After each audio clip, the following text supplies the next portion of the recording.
ಸ್ನೇಹಿತರೆ ನಮಸ್ಕಾರ. ಇಂದಿನ ಧ್ವನಿ ಸುರುಳಿಯಲ್ಲಿ ಕ್ಲಿಂಟನ್ ಇರಲಿ ಗೇಟ್ಸ್ ಬರಲಿ ಓಡಾಡೋದು ಇವರ ಕಾರಲ್ಲೇ. ಇದು ಅಪ್ಪ ಅಂದರೆ ಆಕಾಶ ಎಂಬ ಪುಸ್ತಕದಿಂದ ಆಯ್ದ ಒಂದು ಕಥೆಯ ಧ್ವನಿ ಸುರುಳಿ. 6 ತಿಂಗಳ ಹಿಂದೆ ಮೈಸೂರಿನ ಚಾಮುಂಡೇಶ್ವರಿ ಗೆಳೆಯರ ಬಳಗದವರು ಪ್ರತಿಭಾ ಪುರಸ್ಕಾರ ಕಾರ್ಯಕ್ರಮ ಹಮ್ಮಿಕೊಂಡಿದ್ದರು. ಆ ಸಂದರ್ಭದಲ್ಲಿ ರಮೇಶ್ ಬಾಬು ಎಂಬುವವರನ್ನು ವೇದಿಕೆಗೆ ಕರೆದ ಬಳಗದ ಅಧ್ಯಕ್ಷ ಪರಶಿವಮೂರ್ತಿ ಹೇಳಿದರು, ನೂರಾರು ಯುವಕರಿಗೆ ರೋಲ್ ಮಾಡೆಲ್ ಆಗುವಂಥ ವ್ಯಕ್ತಿ ಈ ರಮೇಶ್ ಬಾಬು. ವೃತ್ತಿಯಿಂದ ಕ್ಷೌರಿಕನಾಗಿರುವ ಈತ ಟ್ರಾವೆಲ್ಸ್ ಕಂಪನಿಯ ಮಾಲೀಕರೂ ಹೌದು. ಇವರ ಬಳಿ 100ಕ್ಕೂ ಹೆಚ್ಚು ಐಷಾರಾಮಿ ಕಾರುಗಳಿವೆ. ಬಾಲಿವುಡ್ನ ಅಮೀರ್ ಖಾನ್, ಸಲ್ಮಾನ್ ಖಾನ್, ಐಶ್ವರ್ಯ ರೈ ಮುಂತಾದವರು ಬೆಂಗಳೂರಿಗೆ ಬಂದಾಗ ಓಡಾಡಲು ಬಳಸುವುದು ಇವರ ಕಂಪನಿಯ ಕಾರುಗಳನ್ನೇ. ಪರಿಶ್ರಮದಿಂದ ಏನನ್ನು ಬೇಕಾದರೂ ಸಾಧಿಸಬಹುದು ಎಂಬುದಕ್ಕೆ ಈತನೇ ಉದಾಹರಣೆ. ಪರಶಿವಮೂರ್ತಿಯವರ ಮಾತು ಕೇಳಿದಾಗ ಕಾರ್ಯಕ್ರಮಕ್ಕೆ ಬಂದವರೆಲ್ಲ ಎಲ್ಲ ಹೀಗೂ ಉಂಟೆ ಎಂದು ಉದ್ಘರಿಸಿದ್ದು ಸುಳ್ಳಲ್ಲ. ಕ್ಷೌರಿಕನಾಗಿದ್ದುಕೊಂಡು ಇಂಥದೊಂದು ಸಾಧನೆ ಮಾಡಲು ರಮೇಶ್ ಬಾಬು ಅವರಿಗೆ ಸಾಧ್ಯವಾದದ್ದು ಹೇಗೆ? ಅವರ ಬದುಕಿನ ಹಿನ್ನೆಲೆ ಎಂತಹದ್ದು? ಒಂದಲ್ಲ ಎರಡಲ್ಲ, 100ಕ್ಕೂ ಹೆಚ್ಚು ಕಾರುಗಳನ್ನು ಖರೀದಿಸುವಂಥ ಆರ್ಥಿಕ ಚೈತನ್ಯ ಅವರಿಗೆ ಬಂದದ್ದು ಹೇಗೆ? ರಮೇಶ್ ಬಾಬುಗೆ ಬೆಂಬಲವಾಗಿ ನಿಂತ ಗಾಡ್ ಫಾದರ್ ಯಾರು? 100ಕ್ಕೂ ಹೆಚ್ಚು ಕಾರುಗಳನ್ನು ಹೊಂದಿದ ನಂತರವೂ ಅವರು ಕ್ಷೌರಿಕ ವೃತ್ತಿಯನ್ನು ಮುಂದುವರಿಸುತ್ತಿರುವುದು ಏಕೆ? ಹೀಗೆ ಪ್ರಶ್ನೆಗಳು ಬಿಟ್ಟು ಬಿಡದೆ ಕಾಡುತ್ತಿದ್ದವು. ಇದಕ್ಕೆಲ್ಲ ಉತ್ತರ ಪಡೆಯುವ ಹಂಬಲದಿಂದಲೇ ತಿಂಗಳ ಹಿಂದೆ ಫೋನ್ ಮಾಡಿದರೆ ಆ ತುದಿಯಲ್ಲಿದ್ದ ರಮೇಶ್ ಬಾಬು ಹೇಳಿದರು, ಸರ್, ಬೆಂಗಳೂರಿಗೆ ಕೆನಡಾದ ಪ್ರಧಾನಿ ಬಂದಿದ್ದಾರೆ. ಅವರು ಇಲ್ಲಿಂದ ವಾಪಸ್ ಹೋಗುವವರೆಗೂ ಬ್ಯುಸಿ ಇರ್ತೀನಿ. ತಪ್ಪು ತಿಳ್ಕೋಬೇಡಿ, 4 ದಿನ ಬಿಟ್ಟು ಫೋನ್ ಮಾಡಿ ಎಂದರು. ನಮ್ಮ ಮಾತುಕತೆಯ ವಿವರಣೆ ಪಡೆದ ಗೆಳೆಯರು ತಮಾಷೆಯಾಗಿ ಹೇಳಿದರು, ಕೆನಡಾದ ಪ್ರಧಾನಿ ಬೆಂಗಳೂರಿಗೆ ಬಂದರೆ ರಮೇಶ್ ಬಾಬು ಯಾಕ್ರಿ ಬ್ಯುಸಿ ಆಗಬೇಕು? ಅವರಿಗೇನು ಇವರ ಸಲೂನ್ಗೆ ಹೇರ್ ಕಟಿಂಗಿಗೆ ಬರ್ತಾರಾ?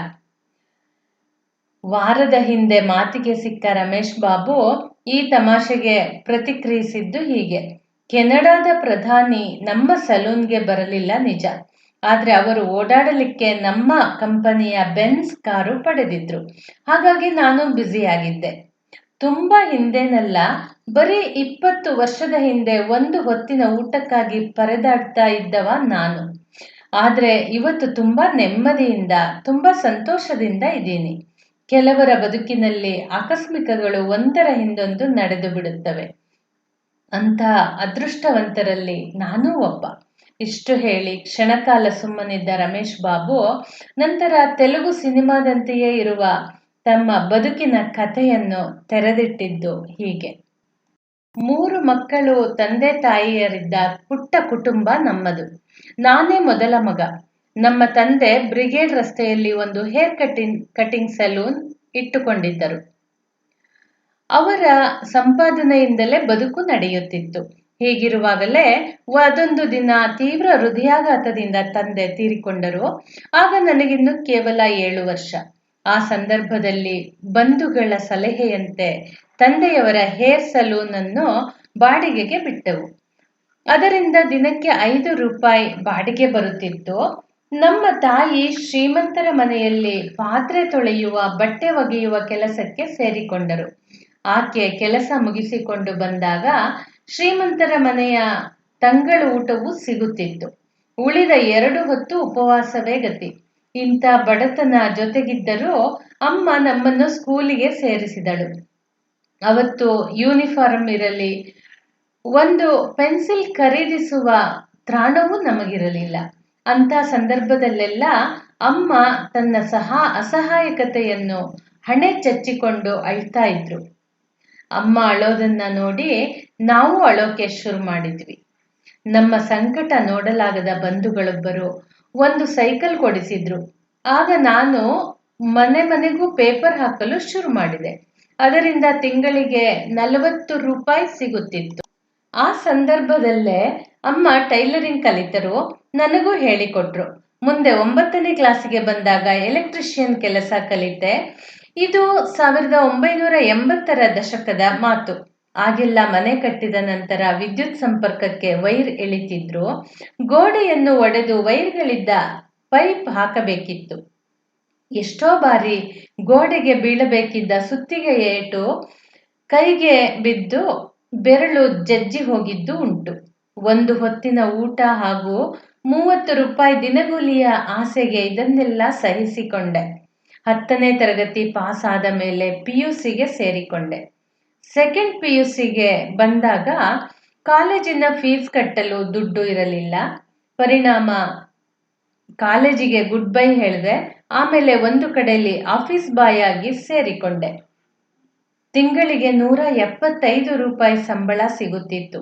ಈ ಅವಧಿಯಲ್ಲಿ ಸಂಜೆ ಕಾಲೇಜು ಸೇರಿ ಎಲೆಕ್ಟ್ರಾನಿಕ್ಸ್ನಲ್ಲಿ ಡಿಪ್ಲೊಮಾ ಮುಗಿಸಿದೆ. ದಿನ ಕಳೆದಂತೆಲ್ಲ ಮನೆಯ ಖರ್ಚು ಹೆಚ್ಚಾಗುತ್ತಾ ಇತ್ತು. ಹೀಗಿದ್ದಾಗಲೇ 1991ರಲ್ಲಿ ಬಾಡಿಗೆಗೆ ಕೊಟ್ಟಿದ್ದ ಸಲೂನ್ನ ಬಿಡಿಸಿಕೊಂಡ್ವಿ. ವಂಶ ಪಾರಂಪರ್ಯವಾಗಿ ಬಂದಿದ್ದಲ್ವೇ, ಹಾಗಾಗಿ ತುಂಬ ಬೇಗ ಕೆಲಸ ಕಲಿತು ಬಿಟ್ಟೆ. ಹೇಳಿ ಕೇಳಿ ಬ್ರಿಗೇಡ್ ರಸ್ತೆಯಲ್ಲಿದ್ದ ಸಲೂನ್ ನಮ್ದು. ಹಾಗಾಗಿ ಬಿಸ್ನೆಸ್ ಕೂಡ ಜೋರಾಗಿತ್ತು. 1993ರಲ್ಲಿ ಒಂದಷ್ಟು ಹಣ ಜೊತೆಯಾಗಿತ್ತು. ಈ ಹಣದಿಂದ ಕಾರ್ ತಗೋಬೇಕು, ಅದರಲ್ಲಿ ಕೂತು ಜುಮ್ ಅಂತ ತಿರುಗಾಡಬೇಕು ಅನ್ನಿಸಿತು. ಬ್ಯಾಂಕ್ ಸಾಲದ ನೆರವಿನೊಂದಿಗೆ ಓಮ್ನಿ ವ್ಯಾನ್ ತೆಗೆದುಕೊಂಡೆ. ಬೆಳಗಿನಿಂದ ಸಂಜೆಯ ತನಕ ನಾನು ಸಲೂನ್ನಲ್ಲೇ ಬ್ಯುಸಿಯಾಗಿರ್ತಿದ್ದೆ. ಹಾಗಾಗಿ ವ್ಯಾನು ಸಲೂನ್ ಮುಂದೆ ನಿಂತಿರುತ್ತಿತ್ತು. ಹೀಗೆ ಮುಂದುವರೆದ್ರೆ ಬ್ಯಾಂಕ್ನ ಸಾಲದ ಕಂತು ಕಟ್ಟುವುದು ಕಷ್ಟ ಆಗುತ್ತೆ ಅನ್ನಿಸ್ತು. ಈ ಸಂದರ್ಭದಲ್ಲಿಯೇ ಮಿಸಸ್ ಮೋಹನ್ ನನ್ನ ನೆರವಿಗೆ ಬಂದರು. ನಮ್ಮ ತಾಯಿ ಮನೆಗೆಲಸ ಮಾಡ್ತಾ ಇದ್ದಿದ್ದು ಇವರ ಮನೆಯಲ್ಲೇ. ನನ್ನ ವಿಷಯವಾಗಿ ವಿಶೇಷ ಕಾಳಜಿ ಹೊಂದಿದ್ದ ಮಿಸಸ್ ಮೋಹನ್, ಈ ವ್ಯಾನನ್ನು ಸುಮ್ಮನೆ ನಿಲ್ಲಿಸುವ ಬದಲು ಬಾಡಿಗೆಗೆ ಬಿಡು, ತಿಂಗಳಿಗೆ 19,000 ರೂಪಾಯಿ ಕೊಡಿಸ್ತೀನಿ ಅಂದ್ರು. ತಕ್ಷಣವೇ ಒಪ್ಪಿಕೊಂಡೆ. ಈ ಹಣದಲ್ಲಿ ಸಾಲವನ್ನೆಲ್ಲ ಕಟ್ಟಿ 5-6 ಸಾವಿರ ಉಳಿತಾಯ ಆಗುತ್ತಿತ್ತು. ನನ್ನ ಜೀವನದ ನಿಜವಾದ ಟರ್ನಿಂಗ್ ಪಾಯಿಂಟ್ ಅದೇ. 1 ವರ್ಷದ ನಂತರ, ಅಂದರೆ 1994ರಲ್ಲಿ ಬ್ಯಾಂಕ್ ಸಾಲದ ನೆರವಿನಿಂದ ಮತ್ತೊಂದು ಕಾರು ತಗೊಂಡೆ. ಆಗ ಕೂಡ ಮಿಸಸ್ ಮೋಹನ್ ನೆರವಿಗೆ ಬಂದರು. ಅವರ ಮೂಲಕವೇ ಅದನ್ನು ಬಾಡಿಗೆಗೆ ಬಿಟ್ಟೆ. ನಿಜ ಹೇಳಬೇಕೆಂದರೆ ಮಿಸಸ್ ಮೋಹನ್ ನನ್ನ ಪಾಲಿನ ಗಾಡ್ ಮದರ್.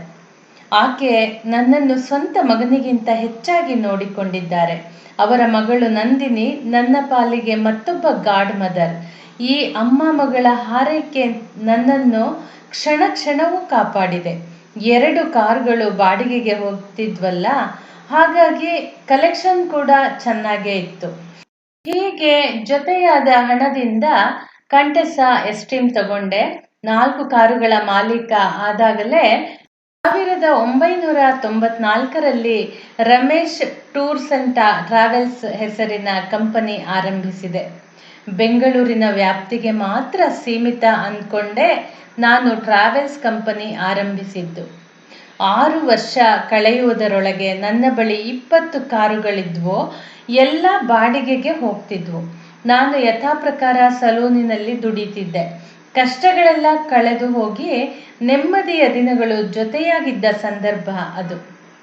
ಹೀಗಿರುವಾಗಲೇ ವೃತ್ತಿ ಜೀವನದಲ್ಲಿ ಒಂದು ರಿಸ್ಕ್ ತಗೋಬೇಕು ಅನ್ನಿಸ್ತು. ಪರಿಣಾಮವಾಗಿ 2004ರಲ್ಲಿ 42 ಲಕ್ಷ ರೂಪಾಯಿ ಬೆಲೆಯ ಮರ್ಸಿಡಿಸ್ ಬೆಂಜ್ ಕಾರ್ ತಗೊಂಡೆ. ಬ್ಯಾಂಕ್ನಿಂದ ಸಾಲ ದೊರಕಿದ್ದರಿಂದ ತೊಂದರೆಯಾಗಲಿಲ್ಲ. ಈ ಹೊಸ ಕಾರನ್ನು ಬಾಡಿಗೆಗೆ ಬಿಟ್ಟೆ. ದೇಶದ ಉದ್ದಕ್ಕೂ ಓಡಾಡಲು ಪರ್ಮಿಟ್ ತಗೊಂಡೆ. ಆನಂತರದಲ್ಲಿ ನಾನು ಹಿಂತಿರುಗಿ ನೋಡಲೇ ಇಲ್ಲ.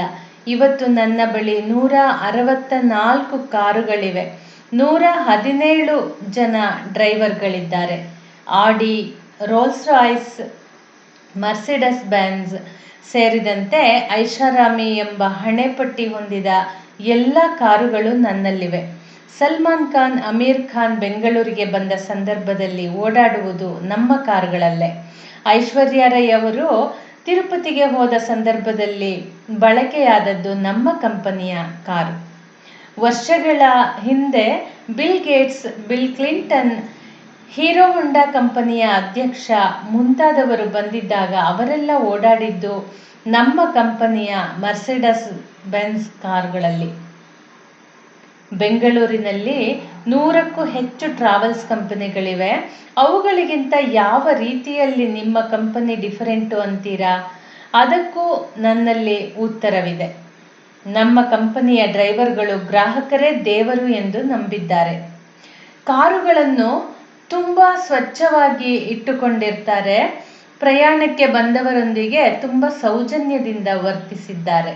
ಹೀಗಾಗಿ ಒಂದು ಬಾರಿ ನಮ್ಮ ಗ್ರಾಹಕರಾದವರು ಮತ್ತೆ ಮತ್ತೆ ನಮ್ಮಲ್ಲಿಗೆ ಬರುತ್ತಾರೆ. ಹಾಗೆ ನೋಡಿದರೆ ನನ್ನ ಯಶಸ್ಸಿನ ಹಿಂದೆ ನಮ್ಮ ಕಂಪನಿಯ ಎಲ್ಲ ಡ್ರೈವರುಗಳ ಸಹಕಾರವಿದೆ, ಪರಿಶ್ರಮವಿದೆ. ಒಂದು ದಿನಕ್ಕೆ ಒಂದು ಕಾರ್ನಿಂದ 1,000 ರೂಪಾಯಿಗಳಿಂದ ಆರಂಭಿಸಿ 75,000 ರುಗಳವರೆಗೂ ಬಾಡಿಗೆ ಬರುತ್ತದೆ. ಹಾಗಂತ ಈ ಕೆಲಸ ಹೂವಿನ ಹಾಸಿಗೆಯದ್ದಲ್ಲ. ಪ್ರತಿ ತಿಂಗಳು ಬ್ಯಾಂಕಿಗೆ 8 ಲಕ್ಷ ರೂಪಾಯಿ ಸಾಲ ಕಟ್ಟಬೇಕು. 125 ಮಂದಿ ಸಿಬ್ಬಂದಿಗೆ ಸಂಬಳ ವಿತರಿಸಬೇಕು. ಪ್ರತಿ 15 ದಿನಕ್ಕೊಮ್ಮೆ ಕಾರುಗಳನ್ನು ಸರ್ವಿಸ್ಗೆ ಬಿಡಬೇಕು. ಕಾರುಗಳ ವಿಷಯವಾಗಿ ಯಾವುದಾದ್ರೂ ಕೇಸ್ ಬಂದರೆ ಸಂಬಂಧಪಟ್ಟ RTO ಕಚೇರಿಗೆ ಹೋಗಿ ದಂಡ ಕಟ್ಟಬೇಕು. ಯಾರಾದರೂ ಡ್ರೈವರ್ ಕೈ ಕೊಟ್ಟರೆ ತಕ್ಷಣ ಬೇರೆ ವ್ಯವಸ್ಥೆ ಮಾಡಬೇಕು. ಇಂಥವೇ ತಲೆನೋವುಗಳು ಇದ್ದೇ ಇರ್ತವೆ. ಈಗ ಬ್ರಿಗೇಡ್ ರಸ್ತೆಯಲ್ಲಿದ್ದ ಹೇರ್ ಸಲೂನ್ ಅಸ್ತಿತ್ವದಲ್ಲೇ ಇಲ್ಲ.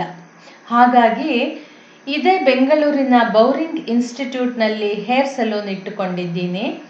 ನನ್ನೊಂದಿಗೆ 5 ಕೆಲಸಗಾರರಿದ್ದಾರೆ. ಬೆಳಿಗ್ಗೆ 6 ಗಂಟೆಯಿಂದ 8 ಗಂಟೆಯ ತನಕ ಕಾರುಗಳ ಕಂಡೀಷನ್ ಹೇಗಿದೆ ಅಂತ ಚೆಕ್ ಮಾಡ್ತೀನಿ. ನಂತರ ಹೇರ್ ಸಲೂನ್ಗೆ ಬರ್ತೀನಿ. 10 ಗಂಟೆಯ ತನಕ ಅಲ್ಲಿ ಕೆಲಸ ಮಾಡೋದು. 11ರಿಂದ ಸಂಜೆ 5 ಗಂಟೆಯ ತನಕ ಆಸ್ಟಿನ್ ಟೌನ್ನಲ್ಲಿರುವ ಟ್ರಾನ್ಸ್ಪೋರ್ಟ್ ಆಫೀಸು. ಸಂಜೆ 4ರಿಂದ 7 ಗಂಟೆಯ ತನಕ ಮತ್ತೆ ಹೇರ್ ಸಲೂನ್. 7:45ರಿಂದ ರಾತ್ರಿ 9 ತನಕ ಮತ್ತೆ ಟ್ರಾನ್ಸ್ಪೋರ್ಟ್ ಆಫೀಸು. ಹೀಗೆ ಸಾಗುತ್ತೆ ನನ್ನ ಬದುಕು. ಬದುಕಿರುವಷ್ಟು ದಿನ ಶ್ರದ್ಧೆಯಿಂದ ದುಡಿಯಬೇಕು ಎಂಬುದು ನನ್ನ ಆಸೆ. ಹಾಗಾಗಿ ವಾರದ ರಜೆಯ ಬಗ್ಗೆ ಈವರೆಗೂ ಯೋಚಿಸಿಲ್ಲ. ಮನೆಯಲ್ಲಿ ಹೆಂಡತಿ, 3 ಮಕ್ಕಳು ಇದ್ದಾರೆ. ಜೊತೆಗೆ ಅಮ್ಮ ಇದ್ದಾಳೆ. ಬಿಡುವು ಸಿಕ್ಕಿದ ದಿನ ರೋಲ್ಸ್ ರಾಯ್ಸ್ ಕಾರ್ನಲ್ಲಿ ಕುಟುಂಬದವರನ್ನು ಕೂರಿಸಿಕೊಂಡು 1 ರೌಂಡ್ ಹೋಗಿ ಬರ್ತೀನಿ. ಆ ಸಂದರ್ಭದಲ್ಲೆಲ್ಲ ಅಮ್ಮ ಕೂತಲ್ಲಿಯೇ ಕಣ್ತುಂಬಿಕೊಳ್ತಾಳೆ. ಹಳೆಯದೆಲ್ಲ ನೆನಪಾದಾಗ ನನಗೂ ಸಂಕಟ ಆಗುತ್ತೆ. ಬರೀ 20 ವರ್ಷಗಳ ಹಿಂದೆ ಒಂದು ಹೊತ್ತಿನ ಊಟಕ್ಕಾಗಿ ಪರದಾಡ್ತಾ ಇದ್ದವನು ನಾನು. ಆದರೆ ಇವತ್ತು ದೇವರ ದಯೆಯಿಂದ ಚೆನ್ನಾಗಿದ್ದೀನಿ. 125 ಮಂದಿಗೆ ಕೆಲಸ ಕೊಟ್ಟಿದ್ದೀನಿ. ಇಡೀ ಬೆಂಗಳೂರಿಗರಲ್ಲಿ ರೋಲ್ಸ್ ರಾಯ್ಸ್ ಕಾರು ಹೊಂದಿರೋದು 5 ಜನ. ಅವರ ಪೈಕಿ ನಾನೂ ಒಬ್ಬ ಅಂತ ಹೇಳಿಕೊಳ್ಳಲಿಕ್ಕೆ ಖಂಡಿತ ಹೆಮ್ಮೆ ಪಡ್ತೀನಿ. ನಮ್ಮ ಕಂಪನಿಗೆ ಒಂದರ ಹಿಂದೆ ಒಂದು ಬೆನ್ಸ್, ಫೋರ್ಡ್ ಕಂಪನಿಯ ಕಾರು ತಗೊಂಡೆ. ಈ ಕಾರಣದಿಂದಲೇ ಜರ್ಮನಿ, ಅಮೆರಿಕಾದಲ್ಲಿ ಬೆನ್ಸ್ ಕಾರು ತಯಾರಾಗುವುದನ್ನು ಪ್ರತ್ಯಕ್ಷ ನೋಡಿ ಬರುವ ಅವಕಾಶವೂ ಸಿಕ್ಕಿತು. ಆ ರಾಷ್ಟ್ರಗಳಿಗೆ ಹೋಗಿ ಬಂದೆ. ಮುಂಬೈ, ದೆಹಲಿ, ಉದಯ್ಪುರದಲ್ಲಿ ಬೆನ್ಸ್ ಕಾರು ಬಿಡುಗಡೆಯಾದಾಗ ವಿಶೇಷ ಅತಿಥಿಯಾಗಿ ಹೋಗಿ ಬರುವ ಅದೃಷ್ಟವೂ ಒದಗಿ ಬಂದಿತ್ತು. ಇದನ್ನೆಲ್ಲ ಕಂಡಾಗ ಹೇಗಿದ್ದವನು ಹೇಗಾಗಿ ಬಿಟ್ಟೆನಲ್ಲ ಅನ್ನಿಸಿ ನನಗೂ ಬೆರಗಾಗುವುದುಂಟು. ಆದರೆ ಯಾವುದು ಪವಾಡದಂತೆ ನಡೆದು ಹೋಗಿಲ್ಲ. ನನ್ನ ಯಶಸ್ಸಿನ ಹಿಂದೆ ಪರಿಶ್ರಮವಿದೆ, ಸಂಕಟವಿದೆ, ಕಣ್ಣೀರಿದೆ. ನಮ್ಮ ಕಂಪನಿಯ ಡ್ರೈವರ್ಗಳ ಶ್ರದ್ಧಾವಂತ ದುಡಿಮೆ ಇದೆ. 164 ಕಾರುಗಳ ಬಾಡಿಗೆ ಬಂದರೂ ಸಲೂನ್ಗೆ ಯಾಕೆ ದುಡಿಯಲು ಹೋಗ್ತೀರಿ ಎಂಬುದು ಹಲವರ ಪ್ರಶ್ನೆ.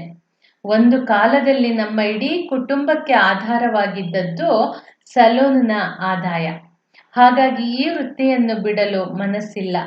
ತುಂಬ ಸಂದರ್ಭಗಳಲ್ಲಿ ಡ್ರೈವರ್ಗಳ ಯೂನಿಫಾರ್ಮ್ ಹಾಕ್ಕೊಂಡು ನಾನೇ ಡ್ರೈವರ್ ಆಗಿ ಹೋಗುವುದು ಉಂಟು. ಆಗೆಲ್ಲ ಗ್ರಾಹಕರು ನಮ್ಮ ಕಂಪನಿ ಬಗ್ಗೆ ಖುಷಿಯಿಂದ ಮಾತನಾಡೋದು ಕೇಳಿ ಹೆಮ್ಮೆಯಾಗುತ್ತೆ. ಇಂಥದ್ದೊಂದು ಸುಂದರ ಬದುಕು ಕೊಟ್ಟಿದ್ದಕ್ಕೆ ಆ ದೇವರಿಗೆ ಋಣಿ. ಯಶಸ್ಸಿನ ಕೀಲಿಕೈ BBM ಅಥವಾ MBA ಪದವೀಧರರ ಬಳಿ ಮಾತ್ರ ಇದೆ ಎಂಬುದು ಹಲವರ ನಂಬಿಕೆ, ವಾದ. ಅಂಥ ನಂಬಿಕೆಗಳನ್ನು ಸುಳ್ಳು ಮಾಡಿರುವುದು 42 ವರ್ಷದ ರಮೇಶ್ ಬಾಬು ಅವರ ಹೆಚ್ಚುಗಾರಿಕೆ. ಅವರಿಗೆ ಅಭಿನಂದನೆ ಹೇಳೋಣ. ಮತ್ತೆ ಮುಂದಿನ ಸಂಚಿಕೆಯಲ್ಲಿ ಭೇಟಿಯಾಗೋಣ. ಸ್ನೇಹಿತರೆ, ನೀವು ನನ್ನ ಯೂಟ್ಯೂಬ್ ಚಾನೆಲ್ ಸಬ್ಸ್ಕ್ರೈಬ್ ಮಾಡಿಕೊಳ್ಳಿ ಹಾಗೂ ನಿಮ್ಮ ಸ್ನೇಹಿತರೊಂದಿಗೂ ಹಂಚಿಕೊಳ್ಳಿ. ಧನ್ಯವಾದಗಳು.